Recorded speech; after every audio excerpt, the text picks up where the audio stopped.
ఈ బర్గర్ చేసుకోవడానికి ఉడికిన బంగాళదుంప, పచ్చి బఠానీ. అయితే పచ్చి బఠానీ వేసినప్పుడు మన బర్గర్లోంచి ఊడి బయటకు వచ్చేస్తూ ఉంటాయి. దాన్ని లోపల ఉంచడం కోసం మనం ఈ విధంగా కొంచెం చాప్ చేసేసుకుంటే మన పచ్చి బఠానీలు పర్ఫెక్ట్గా మన బర్గర్లోనే ఉంటాయి. మన జీవితంలో ఆడవాళ్ళు లేకపోతే మగవాళ్ళు లేరు, మగవాళ్ళు లేకపోతే ఆడవాళ్ళు లేరు. నేను హోటల్లో పనిచేసేటప్పుడు మరి ఎక్కువగా వంటలు చేసేది కూడా మగవాళ్ళే, అప్పుడప్పుడు కొంచెం ఆడవాళ్ళు కూడా ఉండేవాళ్ళు. వంట రాకపోతే వంట చేసే వాళ్ళకి హెల్ప్ చేయాలి. అంటే మగవాళ్ళు కూడా కిచెన్లో కొంచెం పాత్ర తీసుకోవాలి. అలాగే మహిళలు చేసే బోల్డ్ పనులు ఉన్నాయి.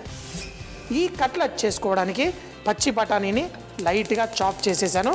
అలాగే బంగాళదుంపని కూడా మనం ఇలా చేత్తో ఉడికిన బంగాళదుంప కదా, ఇలా చిదిమేసుకొని వీటన్నిటిని నోటికి రుచిగా వచ్చే విధంగా మనం ఈ కట్లెట్ చేసుకుందాం. పచ్చి బఠానీ ఈ బంగాళదుంపలో కొంచెం తేమ ఉంటుంది. ఆ తేమను పీల్చుకోవడం కోసం మనం అటుకుల్ని వాడుకుందాం. అటుకుల్ని మిక్సీ జార్లో వేసి పొడి చేసుకొని దాన్ని కొంచెం వేసుకుంటే చాలా బాగుంటుంది. లేదంటే బ్రెడ్ క్రమ్స్ వేసుకోవచ్చు, మైదా పిండి వేసుకోవచ్చు. ఇలా ప్రతిసారి ఒక్కొక్కసారి ఒక్కొక్కటి ఎందుకు చూపిస్తాను అంటే బ్రెడ్ క్రమ్ లేకపోతే అటుకుల పొడిని కూడా ఎలా వాడుకోవచ్చో తెలుసుకోవాలి కదా. సో మరి దీన్ని పొడి చేసేసుకుందామా. ఈ బర్గర్ చేసుకోవడానికి కొంచెం నూనె వేసుకుందాం. మరీ ఎక్కువ వేసుకోకూడదు, బర్గర్ స్టిక్ అవ్వాలి.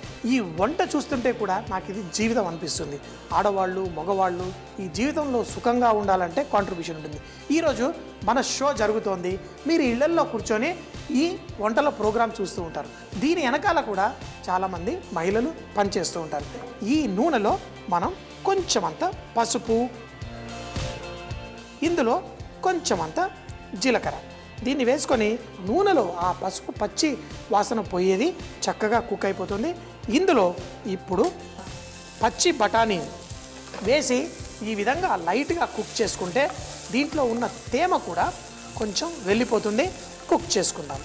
మళ్ళీ అలాగే ఇందులో బంగాళదుంప తురుము కూడా ఇలా వేసేసుకొని దీంట్లో కొంచెం కారమా. అయితే విదేశీయులు ఎక్కువగా మిరియాల పొడి వాడుతూ ఉంటారు. మన దేశంలో నుంచి ఎక్స్పోర్ట్ అయిన ఈ మిరియాలు వాళ్ళు చాలా దాని సువాసన ఇష్టపడుతూ ఉంటారు. ఈ మధ్య మన ఇళ్లల్లో చూస్తూ ఉంటే కారపొడి ఇవే ఎక్కువ వాడుతున్నారు.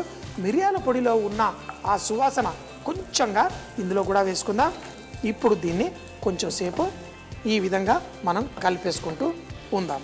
దీంట్లో ఆ పచ్చివాసన అంతా వెళ్ళిపోయింది. లాస్ట్ టేస్ట్కి కొంచెం ఉప్పు కూడా వేసేసుకుందాం. మరీ ఎక్కువ వేయకండి, ఎందుకంటే ఈ బర్గర్లు ప్యాటీస్లలో ఉప్పు తక్కువగా ఉంటేనే మంచిది. ఎందుకంటే మనం తర్వాత దీన్ని టమాటో కెచప్, మన మయోనైస్ తోటి చక్కగా తింటే దాంట్లో ఉన్న రుచి దీంతో పాటు మంచి కాంబినేషన్గా ఉంటుంది. సో మరి ఇప్పుడు చేసుకున్న దీన్ని ఇలా ఒక ప్లేట్లో తీసి కొంచెం చల్లారిన తర్వాత దీంతో ప్యాటీస్ చేసుకుందాం. నువ్వు ఇంకేమన్నా చెప్పాలా? ఇంకేమన్నా అబద్ధం చెప్పాలనుకుంటే చెప్పేయి. నేను చూడాలనుకుంటున్నాను నన్ను మోసం చేయడానికి నువ్వు ఎంత నీచానికి దిగజారగలవు అని.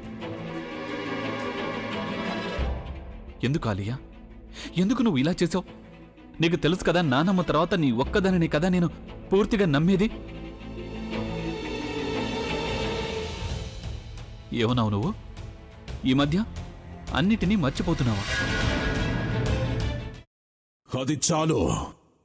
వాటిలో ఉన్న శక్తి విషయాన్ని గ్రహించి మనకు వివరిస్తాయి.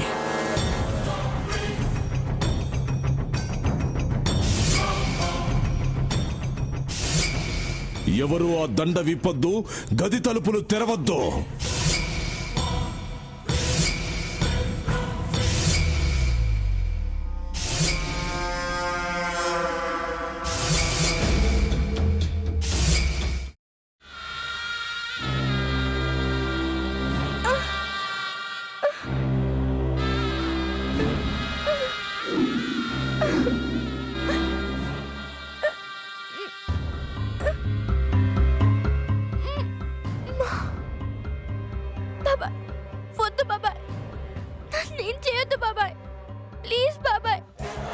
నిజం తెలిసినప్పుడే నా ఆలోచనలో నువ్వు చచ్చిపోయావు.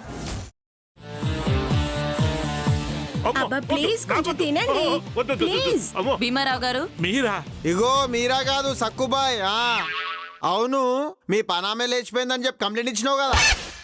రేయ్ ఆయన కంప్లైంట్ ఇచ్చింది లేచిపోయిందని కాదు, కనిపించడం లేదు అని. అచ్చా, అట్లానా? సరే మేడం. ఇడియట్.